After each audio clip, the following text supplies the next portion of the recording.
Non-profit, educational or personal use tips the balance in favor of fair use.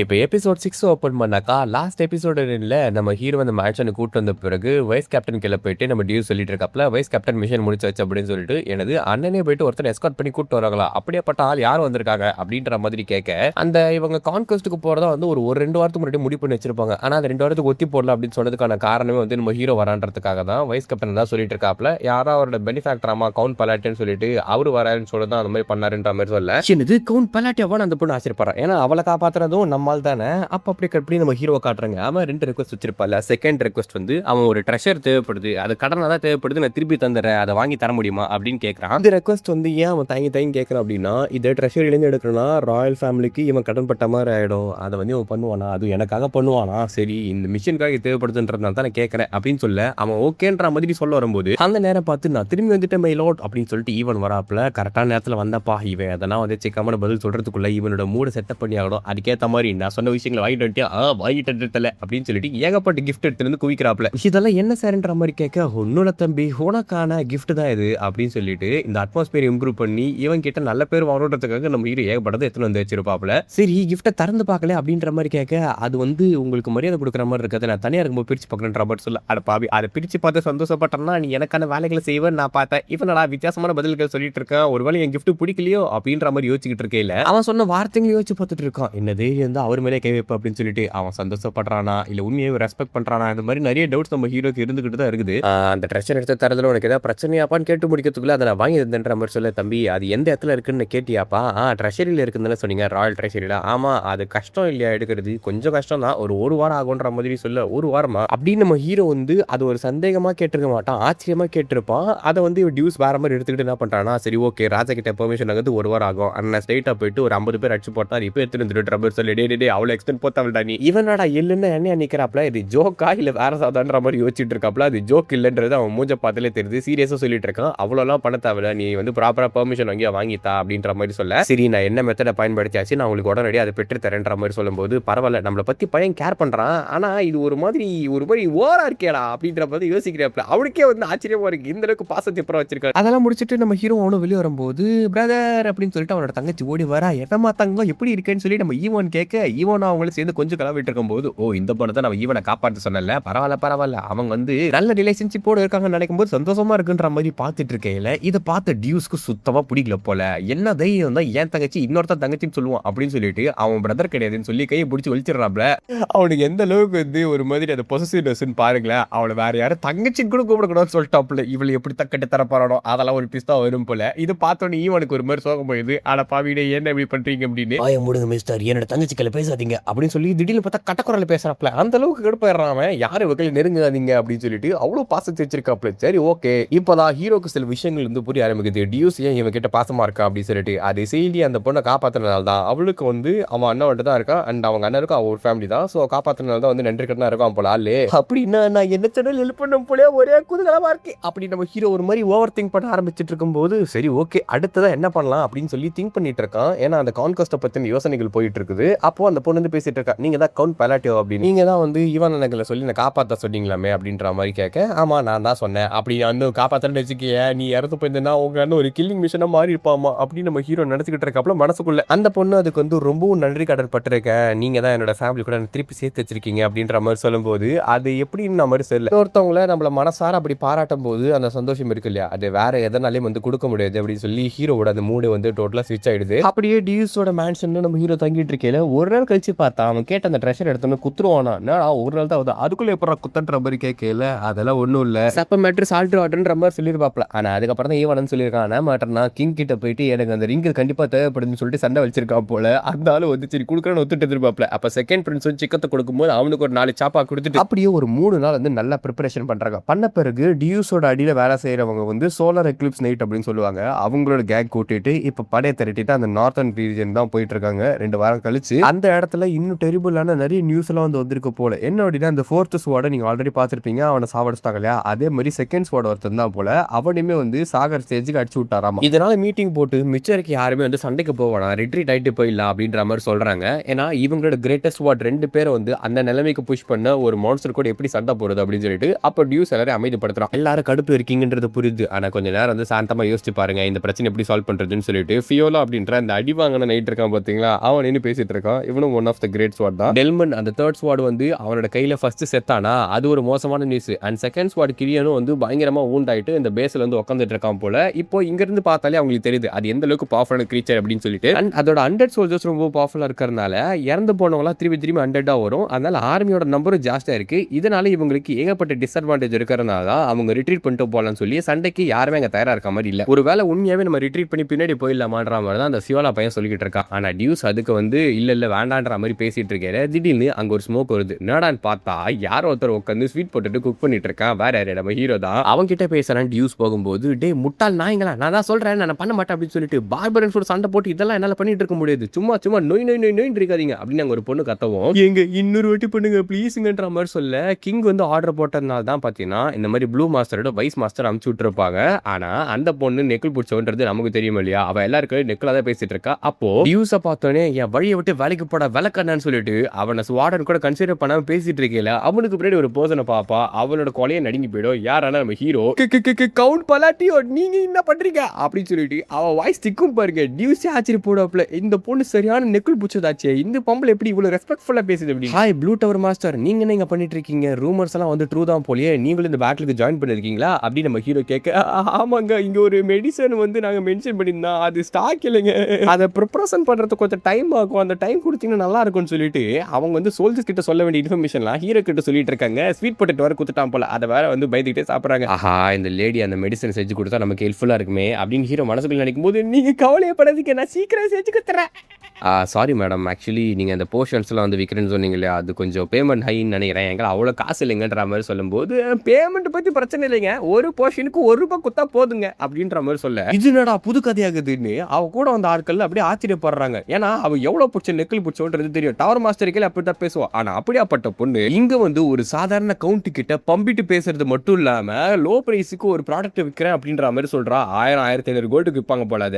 அதை நான் செஞ்சுட்டு உடனே எடுத்துட்டு வந்து கொடுக்குறேன் சார், நன்றி ஐ மீன் இல்ல நன்றி அப்படின்னு சொல்லிட்டு ஒரு மாதிரி திக்கி திணறி ஓடுறாளா. ஆனா பாவி, இவ கொடுக்குற ரெஸ்பெக்ட பார்த்தா இது உண்மையாவே கனவா இல்ல நிஜமா அப்படின்னு யோசிக்கையில நம்ம கவுண்ட் பெலாட்டி மேல அங்க ஏகப்பட்ட பேருக்கு ரெஸ்பெக்ட் வருது. அப்படின்னு அப்படியே கொஞ்சம் நேரம் ஓடுது. திடுதுப்புன்னு பார்த்தா ஒரு வித்தியாசமான எனர்ஜி வருது. அப்ப அவங்களுக்கு தெரிஞ்சது இவங்களை அட்டாக் பண்றதுக்கு அந்த ஜாம்பிஸும் அந்த படையும் வந்துருச்சு அப்படின்னு சொல்லிட்டு சோ அதனால ப்ரிப்பரேஷன் பண்ணி எல்லாருமே பேட்டிலுக்கும் தயாராகிறாங்க. அப்போ உடனடியாக அந்த சிச்சுவேஷனை கண்ட்ரோல் கொண்டு வரதுக்காக ஐஷ்ராட் அப்படின்ற ஒரு மந்திரத்தை போட்டு அந்த ப்ளூ டவர் வைஸ் மாஸ்டர் பொண்ணு இருக்கா பாத்தீங்களா, அவ அங்க இருக்கிற ஒரு சில இதுவும் வைப் பண்ணி விட்டுறா. அதன் பிறகு அப்படியே வேவ் மாதிரி, அதாவது ஃபர்ஸ்ட் வேவ் செகண்ட் வேவ்ன்ற மாதிரி ஏகப்பட்ட ஜாம்பிஸ் வந்துகிட்டு இருக்கா. டியூஸும் போறான், ஃபைட் பண்றான். இப்படி ஒவ்வொருத்தரும் அங்க பேட்டில் சேர்றாங்க. அப்ப அந்த சாதாரண 100ஸ்க்கு எல்லாத்துக்கும் பின்னாடி ஒரு பெரிய மின்னல் தாக்கம் ஏற்படுற மாதிரி இருக்கு. அந்த மின்னல் தாக்கம் என்னன்றது அங்க இருக்க எல்லாருக்குமே தெரியும். அதுதான் ஒரு அவுட்டர் காட் த டெச்சல். வெக்கமான சூடு சொரணனா என்னன்னே தெரியாது சாவேஜஸ், நீங்க உங்களுக்கு சரியான தண்டனையை கொடுக்கறதுக்காக தான் நான் ஹெவன்ல இருந்து இங்க வந்திருக்கேன். அகிலேஸ் அப்படின்ற மாதிரி எடுத்துக்கிட்டு ஸ்வாட அந்த ஃபியோலா பையா இருக்கா இல்லையா, இவனோட நெஞ்சிலே இறக்கலாம் அப்படின்றதுக்காக எடுத்துட்டு போய் குத்துவப்புல பார்த்தா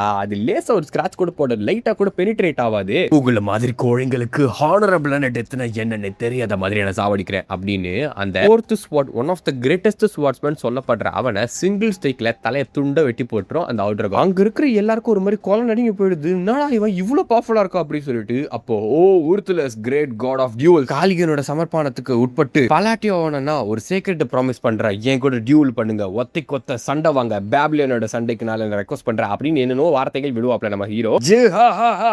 பரவாயில்ல, எங்களோட ஏரால இருக்க அந்த சத்தியவாக்க பத்தி உனக்கு தெரிஞ்சிருக்கு, இது ரொம்ப இன்ட்ரெஸ்டிங்கா இருக்கு. சரி, நோபல் ஆப்பனன்ட் என்னோட பிளட்டி கொலோசியமுக்கு உன்னை வரவேற்கிற இந்த ஃபைட்ல யாருமே இன்டர்ஃபியர் பண்ணக்கூடாதுன்னு சுத்தி ஒரு மந்திர சொற்கள் மாதிரி போட்டுறான். கிரேட் சத்தியத்துக்கு உட்பட்டு உர்த்துலஸ் ஆகியனா இந்த டியூவலுக்கு அக்செப்ட் பண்ணிக்கிற பேபிலியான சான்று அப்படின்ற மாதிரி சொல்ல அவனோட பிரசன்ஸே நம்ம ஹீரோ மொத்தமா அங்க சப்ரஸ் பண்ணிட்டு இருக்கு. என்ன நினைச்சிருப்பானா, நான் ஏற்கனவே சொன்னேன் இல்லையா, அந்த பட்டர்ஃப்ளை குக்கூன்ல இருக்க மாதிரி ஸ்டேஜில் தான் இருப்பாங்க யோசிப்பாங்க, அவனுக்கு அவ்வளோ பவர் இருக்காது அப்படின்னு சொல்லிட்டு. ஸோ அந்த ஸ்டேஜில் இருப்பான், நம்ம போயிட்டு ஒன்று அடிச்சிடலாம் அப்படின்ற மாதிரி தான் ஹீரோ யோசிப்பான். பேட்டில் டஃபாக இருக்குன்னு அவனுக்கு தெரியும். அதுக்காக தான் ப்ரிப்பரேஷன்லாம் பண்ணி அந்த ரிங்லாம் வாங்கியிருப்பாப்ல. ஆனால் அவன் நினைக்காத ஒரு விஷயம் என்னன்னா, ஆல்ரெடி அந்த ஒருத்தர் செம்ம ஸ்ட்ராங்காக மாறிட்டு இருப்பாப்ல. எந்த அளவுக்கு அப்படின்றத நீங்கள் இப்போ பார்த்துருந்தாலே தெரிஞ்சிருக்கும். நம்ம ஹீரோவோட அந்த பவர் இருக்கு இல்லையா, அதை வச்சு இப்போ அந்த ஆளை டிஃபீட் பண்ண முடியுமான்றது ஒரு கேள்விக்குறியா மாறுது. அதுக்கான சான்சஸ் ரொம்ப ரொம்ப ரொம்ப ரொம்ப குறைவாக இருக்குது. இப்போ இவனுக்கு என்ன பண்ணுறதுன்னு தெரியல. பட் அந்த டியூவில் ஸ்டார்ட் பண்ணி தான் ஆகணும். இப்போ இந்த டியூலோட டர்ன் என்ன அப்படின்ற சொல்கிறேன் பாருங்க. கிராண்ட் டியூல் ஆஃப் வேபிலியான் அப்படின்னு சொல்லப்படுறது ஃபர்காட்டன் எரா, அதாவது பல்லாயிரம் வருஷங்களுக்கு முன்னாடி சீக்ரெட் பேட்டில்ஸாக கண்டக்ட் பண்ணப்பட்டது.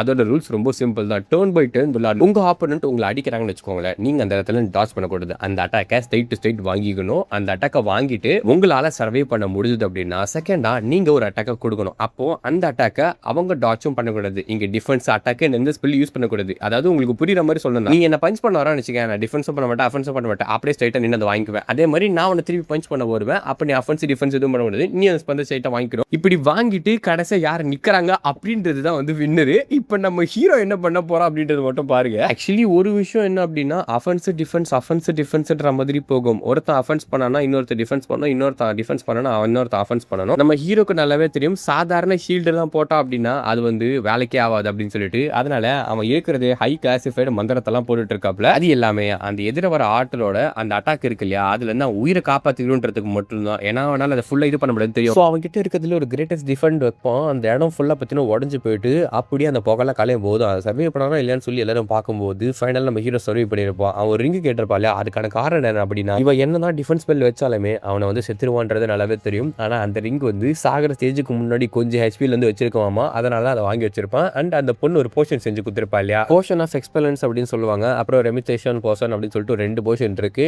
இவனோட பெயின் அதுக்கப்புறம் கொஞ்சம் ஹெச்பி ரெக்கவர் பண்றதுக்கு வந்து யூஸ் ஆகும் போல. அதை எடுத்து தலைமையில் ஊத்திக்கிறாப்ல. ஆனாலுமே நம்ம ஹீரோக்கு ஏகப்பட்ட டேமேஜ் ஏற்பட்டிருக்கு. பட் இருந்தாலும் பரவாயில்ல, இது ஓரளவுக்கு அவன் மூவ் பண்றதுக்கு அவனுக்கு ஹெல்ப் பண்ணாலே போதும். அவனோட அட்டாக் கொடுத்துருவான். அந்த அட்டாக் தான் இதை வந்து ஃபைனலி டிசைட் பண்ணும். ஸோ எல்லா கண்டிஷன்ஸும் வந்து மெட் பண்ணியாச்சு. இப்போ ஃப்ரெண்ட்ஸி ஸ்டேட்டுக்குள்ள போக போற அப்படின்னு சொல்லிட்டு இன்னொரு விஷயத்தையும் வந்து அன்லாக் பண்றான். என்னன்னா, நம்ம ஹீரோ வந்து சாகர ஸ்டேஜில் இருக்கும்போது இந்த அவுட்டர் கார்ட்ஸ் கூட சண்டை போடும்போது அவனோட பவர் வந்து செம்ம பயங்கர பவர்ஃபுல் ஆகுமாமா. அதனால இதை பயன்படுத்தி இப்போ ஒட்டுமொத்தமா இந்த பேட்டில் முடிக்கிறதுக்கு அவன் மந்திரத்தை கேதர் பண்ணிட்டு இருக்கான். இதை நம்ம ஹீரோ வந்து கேம்லயே விளையாடுறான். ஸோ இந்த ரூல்ஸ் அண்ட் ரெகுலேஷன்ஸ் அவனுக்கு நல்லாவே தெரியும். அது எப்படி வந்து அவனால லிமிட்டுக்கு எடுத்துட்டு போயிட்டு வந்து கொல்ல முடியும் அப்படின்னு சொல்லிட்டு. ஸோ நம்ம ஹீரோ அதனால தான் ப்ரிப்பரேஷன் பக்கா பண்ணிருப்பாப்ல. அந்த ரeincarnation மெடல் மாதிரி ஒன்று வாங்கினா இல்லையா, அந்த இது ரிங்கை வச்சு தான் அவன் வந்து தப்பிச்சிருப்பான். அண்ட் போர்ஷன்ஸ் வச்சு ஓரளவுக்கு ஹீல் பண்ணிருப்பான். இப்போ இங்க ஒரு கண்டிஷன் மீட் பண்றான். நான் ஏற்கனவே சொன்ன மாதிரி அந்த பேபிலோன ரூல்ஸ்னு ஒன்று ரெஸ்ட்ரிக்ஷன் மந்திரத்தை மேலே போட்டிருப்பா இல்லையா, அந்த மந்திரத்துக்கு இவனுக்கு இருக்க அட்வான்டேஜ் என்ன அப்படின்னா, இவன் அவுட்டர் கார்டு கூட சண்டை போடும்போது செம ஸ்ட்ராங் ஆகும். ஸோ இதனால இவனோட சீக்ரெட் டியூல்ல பாத்தீங்கன்னா கவுண்டர் அட்டாக்கும் பர்மிஷன் ஆயிடுது. கேம்ல இதுக்கு ஒரு டைம் லிமிட் இருக்கும் போல. இந்த டைமுக்குள்ள நீங்க வந்து இதெல்லாம் வந்து அட்டாக் இது பண்ணும் அது பண்ணும் அப்படின்னு சொல்லிட்டு. ஆனா இதுல டைம் லிமிட் கிடையாது. அதனால இவன் ப்ரிப்பரேஷன் நல்லாவே போட்டு மந்திரங்கள்லாம் வந்து கேதர் பண்ணலாம். அந்த நேரத்தில் குறுக்கலாம் அட்டாக் பண்ணுவான்னு சொல்லிட்டு தான் இது பண்ண தேவையில்லை. நான் ஏற்கனவே சொன்னேன் இல்லையா, இங்க உங்களுக்கு சில விஷயங்கள் புரியாம இருக்கலாம். என்ன கதை அப்படின்னா,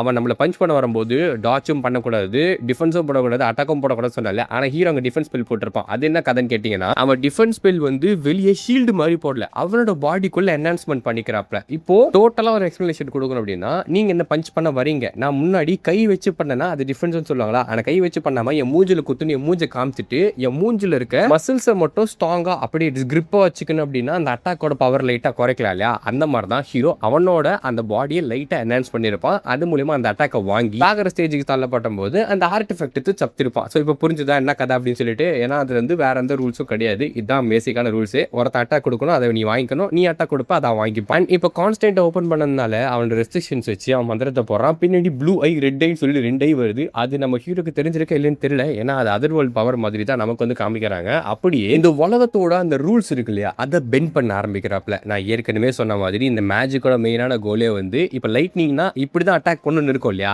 ஆனா அந்த ரூல்ஸ் அண்ட் ரெகுலேஷன்ஸ் உடச்சி இது டிஃப்ரெண்டா பண்ணும். அதை இவன் ஒரு வாட்டியோட நிறுத்திக்க மாட்டான். திரும்ப திரும்ப திரும்ப திரும்ப அந்த ரூல்ஸை பெண்ட் பண்ணி அந்த ஒட்டுமொத்த மந்திரத்தை வந்து இவனோட ஒரிஜினலா கன்வெர்ட் பண்ணி அந்த பவர் சாதாரணமா கொடுக்குற அவுட்புட்டோட பல மடங்கு பயங்கர சக்தி மாதிரி இது எல்லாத்தையும் கூட சேர்க்கிற மாதிரி ஏற்கனவே சொன்ன இல்லையா, கிரேட்டர் காட் கூட அந்த அவுட்டர் காட் கூட சண்டை போட்டா ஹீரோக்கு ஒரு அட்வான்ஸ்டான பஃப் கிடைக்கும் அப்படின்னு சொல்லி அது மூலமா அந்த அட்டாக்கை இன்னுமே ஸ்ட்ராங் ஆக்கலாம். அந்த அவுட்டர் கார்டு அதை வாங்கிக்கிறாப்ல. வாங்கின பிறகு இந்த சிங்கிள் அட்டாக்லாம் ஒய்ப் அவுட் ஆகல அப்படின்னா நம்ம ஹீரோட கதை வந்து கந்தல் தான். ஏன்னா அவன் மொத்த பவரையும் அது உள்ள போட்டுட்டு இருப்பாப்ல. ஐயா உளுந்துடுறா அப்படின்ற மாதிரி தான் பாக்குறாப்ல. அந்த டஸ்ட் எல்லாம் அப்படியே கிளியர் ஆகும்போது பார்த்தா அவுட்டர் கார்டு வந்து நீங்க பிசிக்கல் அப்பியரன்ஸ் உடைச்சா மட்டும் ஒண்ணுமே ஆக போறது கிடையாது. ஆர்டிஏ பிரேக் பண்ணாலும் அந்த அவுட்டர் கார்டு வந்து தோத்துட்டு தான் ஒத்துக்கிட்டா மட்டும் தான் அந்த உலகத்துல வந்து டிசேபிள் ஆகும் போல. அதனால இப்ப நம்ம ஹீரோ அடிச்ச அடிக்க அந்த ஹார்ட் வந்து அப்படியே ஓட்ட விழுந்திருக்கும். பரவாயில்ல நல்ல அட்டாக் தான் கொடுத்துருக்கு அப்படின்னு சொல்லும் போது ஆனா பாவிடே இன்னும் என்ன வந்து சண்டை போட போற அப்படின்னு தான் ஹீரோ பார்த்துட்டு இருக்காப்ல. ஏன்னா இதுக்கு மேல லைட்டா ஒரு அடி கொடுத்தாலும் நம்மால் காலி, இது ஃபெயிலியர் ஆயிடுச்சா என்னால இதுக்கு மேல மந்திரத்தை கூட பயன்படுத்த முடியாது அப்படின்னு நான் பார்க்க. ஆனா ட்விஸ்ட் இருக்கிற மாதிரி அந்த அவுட்டர் கார்டு என்ன சொல்றாப்லனா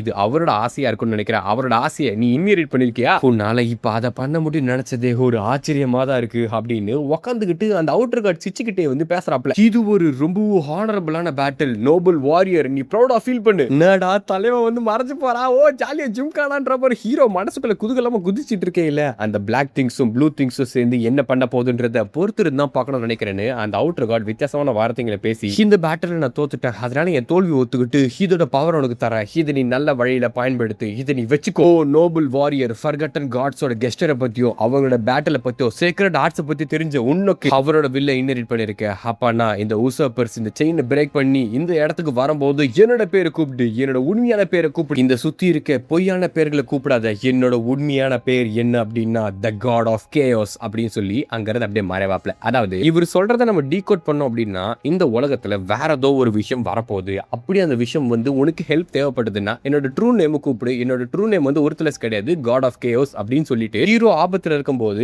அவனுக்கு உதவியா வருவேன் அப்படின்ற மாதிரியான ஒரு வாக்கை கொடுத்துட்டு அங்க இருந்து அந்த அவுட்டர் காட் வேனிஷ் ஆகிறாரு. அந்த ட்ரூப்ஸுமே பாத்தீங்கன்னா இறந்து போன சோல்ஜர்ஸ் எல்லாம் அப்படி நார்மல் ஆயிட்டாங்க, அவங்கள புதைக்க ஆரம்பிக்கிறாங்க. அந்த ஹானர்லாம் முடிச்சுட்டு அப்படியே கிளம்பி போகும்போது அந்த பொண்ணு இருக்கா இல்லையா வைஸ் மாஸ்டர், அவகிட்ட கேள்வி கேட்டுட்டு இருக்கான், நான் யாரு, நீங்க ஒரு செகண்ட் சைக்கிள் மெஜிஷியன், அதுக்கு நல்லா தெரியும் சார், செகண்ட் இல்லமா தேர்ட் இன்க்ரீஸ் ஆயிட்டாமா, தேர்டா சூப்பர் சார், சரி சரி ஓகே நம்ம எங்க திரும்பி போயிட்டு இருக்கோன்ற மாதிரி பேசும்போது அதெல்லாம் விடு, நான் உங்ககிட்ட சில கேள்விகள் கேட்கணும், பிளாக் திங்ஸ் ப்ளூ திங்ஸ்னு சொல்றாங்க, அதை பத்தி உனக்கு ஏதாவது தெரியுமா அப்படின்னு கேட்க, சார் எனக்கு பிளாக் ப்ளூ அதெல்லாம் தெரியாது சார், பச்சை கலர் ஜிங்கிச்சா மஞ்சள் கலர் ஜிங்கிச்சான்னு சுத்துவேன் சார் நான் அப்படின்னு சொல்லிட்டு லூஸ் மாதிரி அந்த பொண்ணு பேசிட்டு இருக்கு. சரி ஓகே நீ இதுக்கு மேல எது கேள்வியும் கிடையாது பண்ற மாதிரி சொல்ல குட் பை அப்படின்னு சொல்லிட்டு அந்த பொண்ணு தப்பா தப்பா வந்து ஓடுமா. இவ எதுக்காக இந்த மாதிரி பண்ணிட்டு இருக்கான்னு தெரியல, ஒரு வேலை ஒரு டார்க் நினைச்சிட்டு இருக்காளோ, என்ன ஒரு வில்லனா ஃப்ரேம் பண்றாளோ, ஆனா நான் அந்த அளவுக்கு எல்லாம் வரது கிடையாதுமா. இதுல வேற அந்த அவுட்டர் கார்டு அடிச்ச அட்டாக்ல அப்படியே நின்றுட்டு இருந்தாப்ல, அவர் டிசப்பியர் ஆகல, ஆனா தோத்துருன்னு சொன்னாப்ல, அது எனக்கு ஒரே சந்தேகமா இருக்குன்னு அங்க ஒரு டவுட்லாம் நம்ம ஹீரோக்கு இருக்கு. இப்படி இருக்கையில பக்கத்துல அந்த புது எக்யூப்மெண்ட்டை பாக்குறான், பெல்ட் ஆஃப் த ஃபர்காட்டன் இருக்கு போல, டபுள் த டேமேஜ் கொடுக்குமாமா அதை வியர் பண்ணீங்க அப்படின்னா. சோ ஓகே நம்ம ஹீரோக்கு தேவைப்பட்ட ஒரு மெட்டீரியல் வச்சுக்கோங்களேன், இதை ஃபர்ஸ்ட் டைம் பார்த்துட்டு இருப்பாப்ல,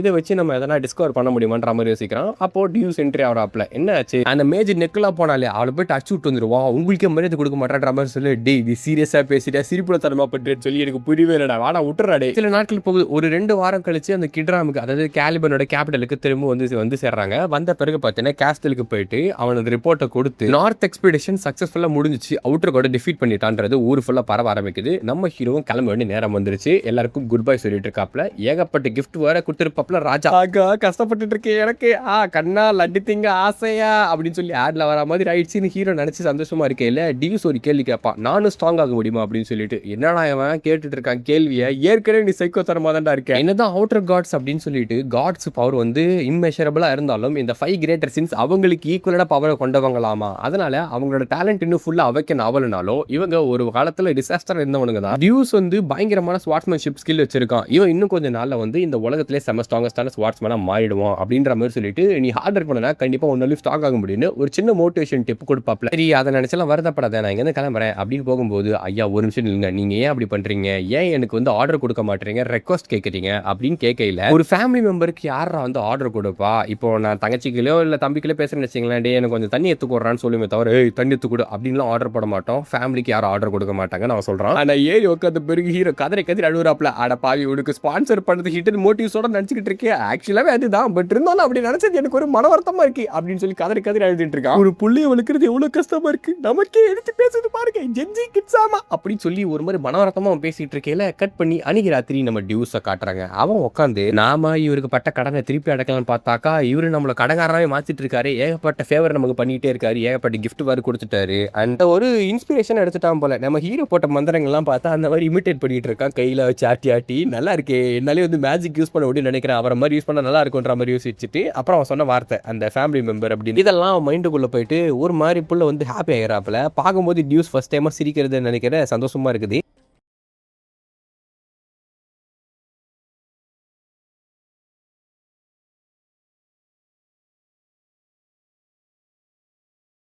இப்ப ஹீரோ வெகு தொலைவு டிராவல் பண்ணி ஏகப்பட்ட பேர் கூட சண்டை போட்டு ஹோம் ஸ்வீட் ஹோம் அப்படின்னு சொல்லி பாட்டு பாடிட்டு வராப்புல. ஏன்னா அவனுக்கு ரொம்ப நாள் ஆச்சு வீட்டு பக்கம் வந்த பிறகு அப்படியே ஒரு மாதிரி நல்லா இருக்கு பாருங்க. நாங்க தான் நீங்க 5 ஸ்டார் ஹோட்டல்ல போயிட்டு கக்கா போனாலும் நம்ம வீட்டுல போற சவம் வருமா அவனு மாதிரி பேசிட்டு இருக்காங்க. ஆனா உள்ளாரக்க பார்த்தா அங்க ஒரு ஒர்க் இருக்குது பாருங்க. ஆடா பாவி பெண்டிங் ஒர்க்கெல்லாம் இவ்வளவு வச்சிருக்கானுங்களே, என்னத்தடா பண்றது, ஒருவேளை ரூம் தப்பா கேப்பா வந்துட்டோமோ அப்படின்னு சொல்லிட்டு யோசிச்சு பார்த்துட்டு இருக்கேன். இது வேலைக்கு ஆகாதுன்னு சொல்லி அதை முடிச்சோன்னு ஒரு வெக்கேஷன் எடுக்கணுன்ற மாதிரி தான் ஹீரோ ஆசைப்பட்டு இருக்காப்ல. ஸோ வேலையெல்லாம் ஃபினிஷ் பண்ணிட்டு ஒரு வாரம் நம்ம ஹீரோ நல்ல ரெஸ்ட் எடுத்து ஜாலியாக சாப்பிட்டு சந்தோஷமா குதூகலமா சுத்திட்டு இருந்திருப்பாப்ல. இப்படி ஒரு பீஸான லைஃபை யாராச்சும் வாழ முடியுமா அப்படின்னு யோசிச்சுக்கிட்டு திரும்ப ஒரு மாதிரி டிப்ரெஷன் ஆயிடுச்சு. ஏன்னா வேலை செஞ்சுக்கிட்டு திருப்பி ரெஸ்ட் எடுத்துட்டு திருப்பியும் வேலை செய்யணும் அப்படின்ற எண்ணம் வரும்போது அந்த ரெஸ்ட் எடுக்கிறதுக்கான ஒரு அர்த்தமே எல்லாம் போகும் பாருங்க. அந்த மாதிரி தான் இருக்குது. என்ன தப்பு பண்றது, ஒரு மாதிரி திருப்பி அதே யோசிச்சு பார்த்துட்டு இருக்கேன். இப்போ ஹீரோ மண்டல் ஏகப்பட்டது ஓடிட்டு இருக்கு. ரிச்சுவல்ஸ்ன்றான், கெஸ்ட்ன்றான், அதை பண்ணுன்றான், பிளாக் திங்ன்றான், பவர் ஆஃப் த காடஸ்ன்றான், அப்படின்றான் இப்படின்றான். என்னத்தரா வச்சு பண்ணிட்டு இருக்கீங்க, என்னை வச்சு என்னடா குழப்பிட்டு இருக்கீங்க, நான் பாட்டுக்கு நிம்மதியா சோறு தொட்டு வீட்டுல உட்காந்துட்டு இருக்கான்னு பார்த்தா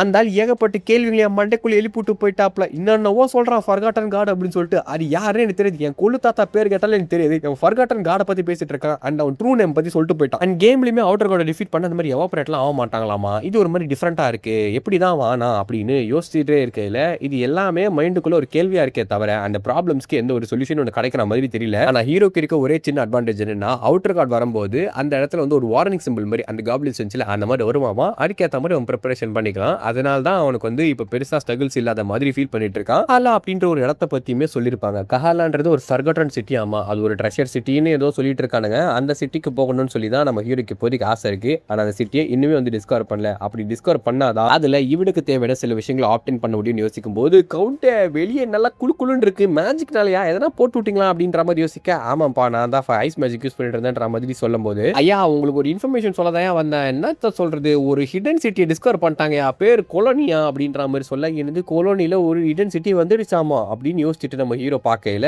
அங்க கட் பண்ணி நம்ம யூடியூபை காட்டுவாங்க. செமி ஆனுவல் மீட் அப்படின்னு சொல்லிட்டு 3 மாசத்துக்கு ஒரு வாட்டி 6 மாசத்துக்கு ஒரு வாட்டின்னு சொல்லிட்டு இவங்க எல்லாரும் ஒரு மீட்டிங் வச்சு என்னென்ன பிரச்சனைகள் இருக்கு, என்னென்ன விஷயங்கள் பண்றாங்கன்னு சொல்லி எல்லா 5 கிரேட் சின்ஸ் பேச ஆரம்பிப்பாங்க. அந்த மீட்டிங் தான் இது. அப்போ இந்த பொண்ணு இருக்கா இல்லையா, அந்த பீஸ்ட் பொண்ணு, அவ சும்மா இல்லாம டியூஸோட வாய கலரி விடுறா. ஆமா, அந்த நம்ம புள்ள வந்தாரு கேள்விப்பட்டா எப்படி இருந்தாப்ல, ஆளு நல்லா ஹேண்ட்ஸமா இருந்தாரா அப்படின்ற மாதிரி கேட்க, எப்பயுமே டியூஸ் சைலண்டா தான் இருப்பான். ஆனா பொண்ணு பார்த்து உண்மையா பேசுறதுக்கு வாய திறப்பாப்ல. சரி ஒரு 2 வார்த்தை பேசுவான்னு பார்த்தா ஸ்டோரி ஆரம்பிச்சு அவர் எல்லாரும் கஷ்டத்துல இருக்கும்போது அந்த இடத்துல ஹீரோ மாதிரி வந்தாரு. தட் இஸ் கேப்டன் பிரபாகரன் அப்படின்ற மாதிரி இன்னொன்னவோ பில்டப்லாம் குத்துட்டு இருக்காப்ல. அவன் பேசுற பேச்சு எந்த அளவுக்கு போகுது அப்படின்னா கிட்டத்தட்ட ஒரு 1 hour வச்சு பேசுறாப்ல. பத்தாதுன்னு இதுல கிரேட் மூன் அங்க ஒரு பெரிய அட்டா கொடுத்தாரு. அவரு ஹா ஹி ஹா ஹி அப்படின்னு சொல்லி ஆக்ஷன் எல்லாம் பண்றா பாருங்க. டேய் டேய் டேய் இவ்வளவு நாள் பேசாத குழந்தை ஏன்டா பேசலன்னு சாமி குடல் அப்படி இப்படின்னு சொல்லிட்டு ஏறி இறங்கி டக்குன்னு அந்த குழந்தை வாயை திறக்கும் போது லொடன் பேசி ஏன்டா பேசுதுன்னு நம்ம தலைவலிக்கும் பாத்தீங்களா, அந்த மாதிரி கதையாகுது. இது யூடியாக்கு இது ஒரு சந்தோஷம். கிரேட் மூன் உண்மையாவே ஒரு கிரேட் மூன் தான்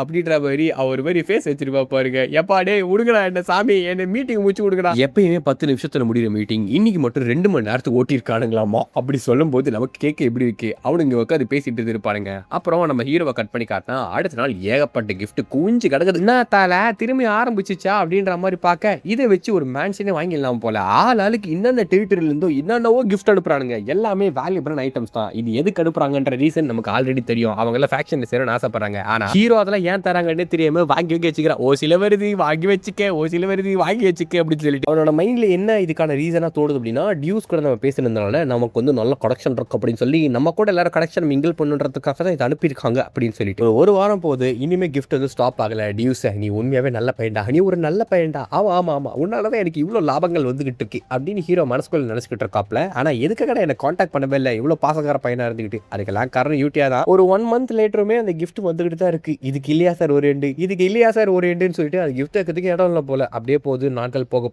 கிஃப்டோட எண்ணிக்கைகளும் குறைய ஆரம்பிக்குது. ஓரளவுக்கு அந்த கிஃப்ட் எல்லாம் ஸ்டாப் ஆன நேரத்துல ஆஸ்ட்ரியா கிங்டம்ல பாத்தீங்கன்னா கிரேட் அசம்பிளி நடக்குது. எல்லா நோபல்ஸும் கூடாங்க போல. நம்ம ஹீரோ ஃபர்ஸ்ட் வர கிராண்ட் அசம்பிளி இதுதான். ஆனா அதுக்கே செம்ம லேட்டா எதிர்பார்ப்பல. ஐயோ லேட்டா விட்டு நல்ல என்ன பாப்பானுங்களே, கிளாஸுக்கு லேட்டா வந்தா பாப்பாக்கு பாரு அந்த மாதிரி அவசரமா அறக்க பறக்க நடந்து போறாப்ல. தலைவர் சரியான ஹரிபரியில் இருக்காரு போறன்னு இவன் நினைச்சுக்கிட்டே இருக்கல. பின்னாடி பார்த்தாக்கா எல்லாருமே அவனை ஃபாலோ பண்ணிட்டு வராங்க. அதாவது ஹீரோ வர வரைக்கும் வெயிட் பண்ணி அதுக்கப்புறம் தான் எல்லா நோபல்ஸும் என்ட்ரா வராங்க. இது தெரியாத ஹீரோனா நம்ம சீக்கிரமா வந்துட்டோமோ, ஒருவேளை லேட்டா மீட்டிங் கண்டக்ட் பண்றாங்க போல அப்படின்னு நினைக்கல. அவனுக்கு பின்னாடி எல்லாரும் நிப்பானுங்களா. சரி ஓகே லாஸ்ட் சீட்ல போய் உட்காந்துக்குவோம். நம்ம எல்லாம் லாஸ்ட் பெஞ்சஸ் பெஞ்சில் உட்காந்து இதுக்கு நம்ம கேள்விக்கெல்லாம் பதில் சொல்லிக்கிட்டு இருக்கணும் அப்படின்ற மாதிரி பார்க்கல. சரி ஓகே நடுவில் உட்காரக்கூடாது, முன்னாடி போனா சிக்கோ ரொம்ப பேர் உட்காந்தாலும் சிக்கோ நியூட்ரலுக்கு போலான்ற மாதிரி ஒரு டிசிஷனுக்கு வந்துடுறாப்ல. அவனே ஓவர் திங்க் பண்ணி மாத்தி மாத்தி பேசிட்டு இருக்கான். நியூட்ரலா உட்காரலான்னு பார்த்தா பின்னாடி இருக்க நோபல்ஸ் எல்லாம் உத்தி ஒன்று பாக்குறானுங்க. இதுக்கு அவனுங்க பாக்குறானுங்க நம்ம பேக் ரோலியோ இல்ல மிடில் ரோலியோ உட்காரக்கூடாதுன்ற மாதிரி யோசிக்கிறானுங்களோ. சரி கொஞ்சம் முன்னாடி போவோம் அப்படின்னு சொல்லிட்டு அவங்க ஃபோர்ஸ் பண்ணி பார்க்க இவனும் அப்படியே கொஞ்சம் கொஞ்சமா முன்னாடி போய்கிட்டே இருக்கான். அவனுங்களும் பார்த்துக்கிட்டே இருக்கானுங்க. கடைசி ஒரு வழியே இல்லாம ஃப்ரண்ட் பெஞ்சில் வந்து உட்காந்து இருக்கிறதுலே ஸ்ட்ராங்கஸ்டான ஃபேக்ஷன் லீடர்ஸ் தான் வந்து உட்கார வேண்டிய இடம். அவங்க இடத்துல என்னடா உட்கார வச்சிருக்காடுங்க. ஒரு வேலை ஃப்ரண்ட் ரோ யாருக்கும் பிடிக்காதோ, இங்க எதனா சிக்கன் நடக்குமோ, எதனா மந்திரத்தை போட்டுறானுங்கன்னு சொல்லி வேற மாதிரிலாம் யோசிச்சுட்டு இருக்காங்க. சரி மீட்டிங் ஆரம்பிக்கலாம் அப்படின்னு அங்க இருக்க ஸ்பீக் பர்சன் முதல் எடுத்த உடனே புது ஃபேக்ஷனான கல்பாக்கு இந்த இடத்துல ஓட்டிங் ரைட்ஸ் நாங்க தரோம் அப்படின்ற மாதிரி சொல்ல, எனது கல்பாவா என்ன கர்மண்டா அது அப்படின்னு யோசிக்க, கவுண்ட் பலாட்டியோ பிரசிடென்ட் ஆஃப் கல்பா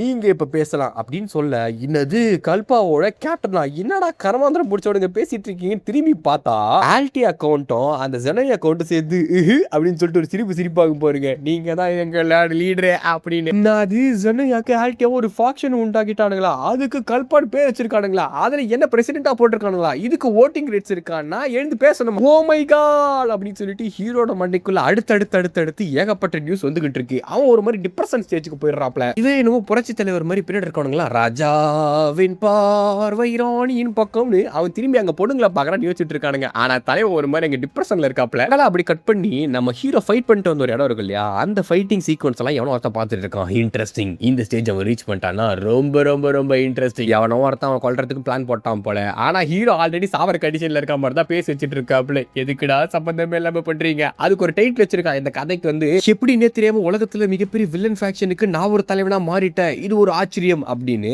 அந்த மேங்காக்கு வந்து நம்ம பேரைய மாத்தி விட்டுலாம். கண்டிப்பா பிரசிடென்ட்க்கு எதுவும் சொல்ல விருப்பம் இல்லைன்னு நினைக்கிறேன். நாம செரிமனி ஆரம்பிச்சிருவோம், ரங்கராஜ் ரிலேஷன் அப்படின்னு சொல்லிட்டு அது கால் ஃபேக்ஷன் உருவாக்குறதுக்காக எல்லாரும் கங்க்ராச்சுலேஷன் பண்ணிட்டு இருக்காங்க, காம்ப்ளிமெண்ட்ஸ் கொடுத்துட்டு இருக்காங்க. ஆனா ஹீரோ ஒரு மாதிரி என்ன பண்றானா, வாழ்ந்து எடுத்து டயர்டா வரா மாதிரி குழந்தை மாதிரி தான் இருக்கான். என்னதான் புரியுது ஒண்ணுமே புரியல அப்படின்னு ஹீரோ அப்படியே ஒரு மாதிரி நின்றுட்டு இருக்கீங்களா. என்ன சார் ரொம்ப சந்தோஷமா இருக்கீங்களா, நீங்க எக்ஸ்பெக்ட் பண்ண மாதிரி பண்ண மாதிரி தெரியல, பட் எங்களால முடிஞ்ச அளவுக்கு பெஸ்ட்டா நாங்க கொடுத்துருக்கோம். ஆமா இந்த இடத்துல எல்லா பிளானுமே பெர்ஃபெக்ட்டா எக்ஸிக்யூட் பண்ணிருக்கோம், எந்த ஒரு பிரச்சனையுமே வராது அப்படின்னு டியூக் ஆல்டியாவும் அதை ஜெனையா பொண்ணு சொல்ல, ஏற்கனவே சொல்லியிருக்கேன் இந்த ஜெனையா பொண்ணுங்களா எத்தனை அடி 2 அடித்தே பேச்சிருக்கேன். அந்த ஆல்டியால வந்து அன்னைக்கு ஒரு நாள் தான் பேசினேன். ஆனா இவளுக்கு பாட்டு ஏதோ ஒரு அசம்ஷன் வச்சுக்கிட்டு என்ன ஒரு மாஸ்டர் மைண்ட் நினைச்சுக்கிட்டு என்ன வச்சு ஒரு ஃபேக்ஷன் கிரியேட் பண்ணி வச்சிருக்கா பாத்தீங்களா. இதெல்லாம் கால கொடுமடா. என் உயிரை காப்பாத்தினதுக்கு நான் நன்றி கடன் பட்டிருக்கேன் அப்படின்னு அந்த ஆல்டியா சொல்லும் போது, உன் உயிரை காப்பாத்தலாம் ஏமா, என் உயிரை காப்பாத்துறதுக்கே நான் 4 பேர் டிபெண்ட் பண்ணிருப்பேன், நீ நான் புதுகதை விடுறேன். பட் இதுல இருந்து நம்ம ஹீரோ ஒரு இன்ஃபர்மேஷன் ஆப்டேட் பண்றான். என்ன அப்படின்னா ஆல்டியாவை நம்ம ஹீரோ தான் காப்பாத்தினதா அந்த பொண்ணு நினைச்சிட்டு இருக்கா. சோ ஆல்டியாவோட இந்த பாலாட்டியோ செம்ம பவர்ஃபுல்னு அவன் திங்க் பண்ணி அவளுக்கு அடியில வேலை செய்யணும்னு ஆசைப்படுறா. அப்பதான் நம்ம ஹீரோ ஜெனையா கிட்ட போயிட்டு ஆல்டியா கிட்ட பேசுங்கன்னு சொல்லியிருப்பான். அவ இது ஒரு ஆர்டரா அன்சியம் பண்ணிருப்பா. ஏன்னா நம்ம ஹீரோ பட்ட மாதிரி ஆரிஜின் மேஜிக் நினைச்சுக்கிட்டு அந்த பொண்ணு போயிட்டு ஆல்டியா கிட்ட பேச, இவங்க 2 பேரும் நம்ம ஆளுக்கு இன்ஃபீரியர் நினைச்சுக்கிட்டு அலையன்ஸை ஃபார்ம் பண்ணி நம்ம ஹீரோ போட்ட லெட்டரை தப்பா எடுத்துக்கிட்டு இவங்க ஒரு ஃபேக்ஷன் உருவாக்கி ஒட்டுமொத்த நோவல்ஸ் ராயல்ஸ் எல்லாத்தையும் ரீப்ளேஸ் பண்ண ட்ரை பண்றதாகவும், அண்ட் அதுக்காக தான் அந்த கிஃப்ட் எல்லாம் அனுப்புனாங்க. எல்லாருமே என்னோட வந்து லாயலான சர்வன்ஸா இருப்பா அப்படின்னு சொல்லிட்டு அந்த அலிஜென்ஸை ப்ரூவ் பண்றதுக்காக தான் கிஃப்ட் ஏகப்பட்டது எனக்கு இது வரைக்கும் வந்திருக்கிறதாகவும், சாரி கேட்ட லெட்டரையும் பண்ண விஷயங்கள் எல்லாத்தையும் தப்பா புரிஞ்சு ஒரு மிகப்பெரிய மாஸ்டர் மைண்ட் வில்லனா நம்ம ஹீரோ ஃப்ரேம் பண்ணி அந்த இடத்துல தூக்கி அந்த இடத்துல உட்கார வச்சிருக்காங்கன்றத அப்ப அவன் புரிஞ்சுக்கிறான். அப்பதான் நம்ம ஹீரோக்கு சில விஷயங்கள் அண்டர்ஸ்டாண்ட் ஆகும். குறுக்கல அந்த பொண்ணு வந்து கேன மாதிரி சில லெட்டர் சமைச்சிருக்கோம், சம்பந்தமே எல்லாம் பேசுது, இது ஒருவேளை லூசா இல்ல லூசு மாதிரி நடிக்குதான் அவன் யோசிச்சிருப்பான். இப்பதான் புரியுது ஆக்சுவல் லூஸ் இவன் தான். பட் இப்போ இவனோட எக்ஸ்பீரியன்ஸ் வச்சு பார்த்தாக்கா இந்த இடத்துல நம்ம ஹீரோ ஒரு வேலை உண்மையை சொன்னான்னு வச்சுக்கோங்களேன், நானே ஒரு டம்மி தான் மேடம், நான் வந்து சொல்றதை நீங்க தப்பா பறிச்சிட்டீங்க அப்படின்னு இவளுங்க 2 பேரும் சேர்ந்து என் மேல ஏறி காது மேலே அடி நடிச்சு என்னை மொத்தமா முடிச்சு விட்டுருவாங்க. அதனால நாமளும் வந்து எல்லாம் தெரிஞ்ச ஏகாம்பரம் மாதிரி நடந்துக்கும் அப்படின்னு ஏற்கனவே ஏகப்பட்ட கிஃப்ட் வாங்கியாச்சு, திரும்பவும் தர முடியாது அண்ட் திரும்பி போக முடியாத மாதிரி ஸ்டேஜுக்கு வந்துட்டான். அதனால தலைவர் டைலாக் சொல்றாப்ல, ரொம்ப தூரம் வந்தாச்சு, இனிமே திரும்பி போக முடியாது, மொத்தமா முடிச்சுட்டு தான் வருவேன். அடுத்தது என்ன பண்ணிக்க போறீங்க மை லார்ட் அப்படின்ற மாதிரி சொல்ல, சரி கூலா அந்த டைலாக் சொல்லுவோமா அப்படின்னு சொல்லி ஹீரோ யோசிச்சு, நான் வந்து அண்டர் வேர்ல்ட மொத்தமா ஸ்வீப் பண்ணி கிளீன் பண்ண போறேன் அப்படின்னு சொல்லுவான். எனக்கு சில வேலைகள் இருக்கு, நான் இங்க இருந்து கிளம்புறேன் அப்படின்னு கோல்டர் வாய்ஸ்ல சொல்லிட்டு போகும்போது இதை கேட்ட அந்த பொண்ணுங்களுக்கு என்ன மாதிரியான புரிஞ்சிருக்கு அப்படின்னா, ஒட்டுமொத்த அண்டர் வேர்ல்டு யூனிட் பண்ண போறான்டா நம்ம கவுண்ட் பலாட்டியோ அப்படின்னு யோசிக்கிறாங்க. ஹீரோ இதுதான் மேட்டர் அப்படின்னு சொல்லிட்டு சொல்லாம அப்படி அங்க இருந்து தப்பிச்சு வெளியே ஓடும்போது அவனுக்கு ஒதுக்கி சிச்சுவேஷன்ல இருந்து தப்பிச்சா போதும் அண்ட் ஈவானுக்கு லெட்டர் குத்தம் டெலிவரி பண்ணிட்டேன்ற மாதிரி கேட்க, அதை பண்ணிட்டேன், பேங்க் என்ன முடியல, நீங்க இதுக்கு அவசரமா கிளம்பி வந்தீங்கன்ற மாதிரி கேட்க, அதெல்லாம் மேட்டர் கிடையாது, வந்த வேலை முடிஞ்சிச்சு, இங்க இருந்து கிளம்புன்ற மாதிரி அங்கிருந்து தப்பிச்சு ஓடுறாங்க. பட் இவன் சொன்னது ஒரு பெரிய சீரியஸான மேட்டர் எடுத்துக்கிட்டு அந்த 2 பொண்ணுகளும் டிஸ்கஷன் பண்ண ஆரம்பிக்கிறாங்க. அவர் பெரிய மேட்டரா சொல்லிட்டு போயிட்டாரு, அண்டர் வேர்ல்ட ஒருத்தமா ஸ்வீப் பண்ணும் போல, இது ரொம்ப நேரத்துக்கு முன்னாடி யோசிச்சு வச்சிருப்பாரு, யுனைட்டிங் தி அண்டர் வேர்ல்ட், இது எல்லாத்தையுமே ஒரு ஆள் கண்ட்ரோல் பண்ணா அது கேட்கவே ரொம்ப இன்ட்ரெஸ்டிங்கா இருக்குல்ல, அது எப்படிதான் மாற போகுதுன்றதை நம்ம பார்க்கணும், அவர் ஷோவை நம்ம பொறுத்து இருந்தா பார்க்கணும். இப்போ ஹீரோட கார்ட் அங்கிருந்து லீவ் ஆகும்போது ஒரு பரதேசி பறந்துகிட்டு இருக்கா இல்லையா, இவன் தான் ஹீரோட பேட்ல போய் பார்த்திருப்பா. சொல்றாப்ல. ஓ இந்த அளவுக்கு டெவலப் ஆயிட்டா கவுண்ட் பலாட்டியோவை நான் முடிக்கிறதுக்காகவே நான் வந்திருக்கேன். இந்த இடத்துல என்னால ஈஸியா கொள்ள முடியுமா? ஆனா இந்த இடத்துல ஒன்று கொண்டுட்டா மாஸ்டர் நைட் கண்டிப்பா என்ன தேடி வருவான். அதாவது ஸ்வாட்லெஸ்ன்னு சொல்லப்பட்ட டியூஸை பத்தி தான் பேசுறான். அண்ட் லீடருமே எனக்கு ஆர்டர் போட்டிருக்காரு. காசு வருதுன்றதுனால பெரிய பெரிய பிரச்சனைகளுக்குள்ள இன்வால்வ் ஆகக்கூடாது அப்படின்றதுனால நீ வேணும்னு இந்த இடத்துல இருந்து ரிஸ்க் இருக்குன்னு தெரிஞ்சுமே நான் வந்திருக்கேன். ஏன்னா ரிஸ்க் எனக்கு ரஸ்க் சாப்பிடுற மாதிரி அது எனக்கு ரொம்பவும் பிடிக்கும். கவுண்ட் பலாட்டியோ என்னன்னா கொஞ்ச நேரத்துக்கு முன்னாடி சதர்ன் கிங்டமா காட்டுவாங்க. அந்த இடத்துல சோப்பிக்கண்ணு இருக்கான் பத்திலாம், மிஸ்டர் சோப்பிக்கண்ணு. அவன் இன்னுமே நம்ம ஹீரோவை ரிவெஞ்ச் எடுக்கணும் அப்படின்ற ஒரு எண்ணத்தோட இருப்பான். அதனால அங்க இருக்க ஒரு அசாசினேஷன் கில்ட ஹையர் பண்ணி அவனை முடிச்சு விட்டுறலான்னு அந்த ஆளை வந்து இன்வைட் பண்ணிருப்பான். அப்போன்னு பார்த்தா பின்னாடி வயசில் ஆட்களை வச்சிருப்பாப்ல இவரை டெஸ்ட் பண்ணும் அப்படின்றதுக்காக. வந்த உடனே அவன் எல்லாரும் கொண்டு போடுறான். பரவாயில்ல நீ திறமை சொல்லின்றதை நான் ஒத்துக்கிறேன். அதனால நான் உனக்கு ஒரு மிஷன் கொடுக்க போறேன். கவுண்ட் பலாட்டியோவை கொண்டு இந்த ஆர்டர் கொடுக்கறது யாருன்னு தெரியல. நான் தான் டைரண்ட்னு சொல்லப்படுற நான் தான். உனக்கு இதுக்கான ரிவார்ட்ஸ் கிடைக்கும். ஓகே எனக்கு காசு கொடுத்தீங்கன்னா போதும். நான் வந்து டார்கெட் ராயல்ட்டியாக இருந்தாலுமே நான் வந்து அவங்க முடிச்சிருவேன்ற மாதிரி சொல்லும்போது, ஆனால் இந்த காசை உங்களால் அஃபோர்ட் பண்ண முடியுமா? ஏன்னா இது ரொம்ப காஸ்ட்லி எடுத்து அந்த அளவுக்கு ஃபார்ச்சூன் நீங்கள் வச்சிருக்கீங்களான்ற மாதிரி கேட்க இது எடுத்துக்கோன்னு சொல்லி ஒரு பிளாக் திங் கொடுக்குறாப்ல. ஆபிஸ் என்டிட்டிஸ் அதோட பேர் சாப்ஸ்னு இருக்கும். அதை கொஞ்சம் லோ குவாலிட்டி போல ஆபிஸ் என்டிட்டிஸ்ன்ற இந்த ஐட்டம் நீங்கள் வந்து ஸ்மால் குவான்டிட்டியில் தான் மார்க்கெட்டில் ப்ரொடியூஸ் பண்ணுவாங்களாமா. ஏன்னா அதோட டிமாண்ட் ரொம்ப ஜாஸ்தி. அதை கன்சியூம் பண்ணிங்கன்னா அவங்களோட பவர் வந்து பல மடங்கு இன்க்ரீஸ் ஆகும்னு சொல்கிறாங்க. அதனால தான் இந்த அசாசினேஷன் ஏஜென்ட்ஸ் வந்து அசாசினேஷன் ஏஜென்ட்ஸாகவே மாறுறாங்களாமா. அதாவது சாதாரண ஹியூமன்ஸாக இருக்க அவங்கள சூப்பர் ஹியூமன்ஸாக மாற்றுறதே இந்த ஒரு கிறிஸ்டல் தான். ஸோ அதை அவன் தரேன்னு சொன்னதுமே அவன் ஒத்துக்கிறாப்ல. பலாட்டியோ என்ன நீ மட்டம் தட்டிட்டு உயிரோடு இருக்க முடியும்னு நினைச்சா அதை நான் விட மாட்டேன் அப்படின்னு அவன் சொல்லும்போது இந்த இன்ஃபர்மேஷன் ஆக்சுவலா இந்த ஜோபிக்கனோட அப்பாக்கு போகுது. அவனோட பேர் சீக்கிரன்னு சொல்றாங்க. இவனை நல்லா ஞாபகம் வச்சுக்கோங்க. இந்த ஆள் இதுக்கப்புறம் வந்து நிறைய வருவாப்ல. இந்த ஆள் இருக்கா இல்லையா முட்டாள் மகன் வந்து என்ன பண்றான்னு பார்த்துட்டு இருந்தேன். பட் ஆபிஸ் என்டிட்டியை பயன்படுத்தி அவன் என்ன பண்றான்றது நல்லாவே தெரிய போயிடுது. அதை பத்தி நான் கேட்கணும்னு அவசியம் கிடையாது. அதாவது இங்க இருந்து நீ போயிடு அந்த வேலையை முடிச்சிரு அவன் கொடுத்த வேலையை அப்படின்னு சொல்லி அனுப்பிச்சு விட்டுறாப்ல. ஆக்சுவலா இவன் இந்த அசாசினேஷனுக்கு சப்போர்ட் பண்றதுக்கான காரணம் ஈஸ்டர்ன் கிங்டம்ல சப்போர்ட் கெயின் பண்ணலான்னு பார்த்தா அவங்க நோபல் வந்து இம்ப்ளாட் பண்ணியிருப்பான். ஆனால் அவனால் பண்ண முடியாது. ஏன்னா அந்த இடத்துல நம்ம ஹீரோட இன்ஃப்ளூன்ஸ் ரொம்ப ஜாஸ்தியாக இருக்கும். ஸோ அவனை எலிவேட் பண்ணுறது இவங்களுக்கு அட்வான்டேஜ் தான். இவனே அந்த பிரச்சனை கையாளலான்னு பார்த்தா அது கொஞ்சம் தலையான வேலையாக இருக்கும். ஆனால் அவங்க பையன் பண்ணுறதுனால அதை அப்படியே போகட்டும்ன்ற மாதிரி விட்டுட்டு இருப்பாப்புல. கட் பண்ணி பெர்சன்ட்ல காமிக்கிறாங்க. அந்த பையன் நம்ம ஹீரோவை கொல்லுன்ற மாதிரி நினச்சிட்டு இருப்பான். கொன்னா அவனுக்கு அந்த ஆபிஸ் கிடைக்கும். அதுக்காக அவன் கையில் இருக்க ஏதோ ஒரு மந்திர சர்க்கிள் போட்டுக்கிட்டு இருக்கையில் திடீர்னு பார்த்தா அவன் கை மட்டும் துண்டா போக்கும். அப்படி துண்டா போயிட்டு கொஞ்ச நேரத்திலே பார்த்தீங்கன்னா அவன் பணமாக கிடப்பான். யார் அவனை கொண்டிருப்பான்னா வேற யாரும் கிடையாது. நம்ம ஹீரோ ஒரு சின்ன பையனுக்கு ஹெல்ப் பண்ணுறப்ப பார்த்தீங்கன்னா இந்த உலகத்தோட ப்ரோட்டோகானிஸ்ட் அப்படின்னு சொல்லப்படுறவன் அவன் தான். நம்ம ஹீரோ மேல கை வச்ச உடனே அவனுக்கு டென்ஷன் ஆயிடுச்சு போல. என்ன தைரியம் அவர் மேல கை வைப்ப? அவர் யார் தெரியல எங்க அண்ணன்டா. நீ வேற எதுக்காக வந்து உன்னை உயிரோடு விட்டுருப்பேன். ஆனா கவுண்ட் பலாட்ட மேல கை வச்சது உன்னோட தப்பு தான்டா தம்பி அப்படின்னு சொல்லிட்டு சைலண்டா அங்க நம்ம ஹீரோக்கு அவன் ஹெல்ப் பண்ணிட்டு போயிருப்பான். இப்ப புரியுதுங்களா நம்ம ஹீரோ என்ன பண்றான் அப்படின்னு சொல்லிட்டு. அவன் உயிரை காப்பாத்திக்கிறதுக்கு தெரிஞ்சா தெரியாமலோ அங்க ஏகப்பட்ட இன்ஃபுளுன்ஸா அவன் க்ரோ பண்ணிக்கிட்டு இருக்கான். அப்படி எபிசோட் முடிக்கிறாங்க. அண்ட் இன்னொரு விஷயம் இதுல நம்ம ஹீரோ ரொம்ப மட்டிங்களா நினைச்சிட்டு இருக்காதீங்க. அவன் வந்து என்னென்ன விஷயங்கள் செய்யறமோ எல்லாத்தையும் தரவாதான் செஞ்சுட்டு இருக்கான். என்ன அவன் நினைச்சது எல்லாமே வந்து வேற மாதிரியான தீம்ல போயிட்டு இருக்குது. அடுத்து எப்படி சொல்லி உங்களை சந்திக்கும் முறை டாடா பை பை. வலிமையா இருங்க காய்ஸ்.